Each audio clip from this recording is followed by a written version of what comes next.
একটা পুরনো প্রায় পরিত্যক্ত রেল স্টেশন। প্ল্যাটফর্মের ওপরের ছাউনিটা বহু বছরের ধুলো আর স্মৃতিতে ভরা। সেখানে প্রতিদিন সকালে এক মা কবুতর তার ছোট্ট ছানাকে উড়তে শেখাতো।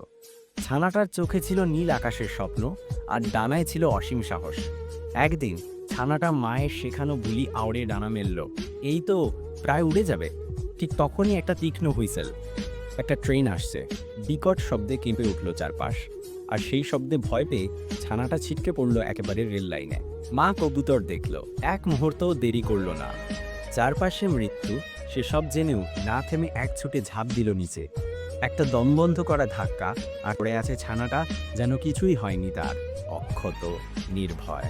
আর একটু দূরে মা কবুতর, ডানার একটা অংশ ভেঙে গেছে, শরীরটা নিস্তেজ, কিন্তু মায়ের চোখে তখনও বেঁচে থাকার ক্ষীণ আশা।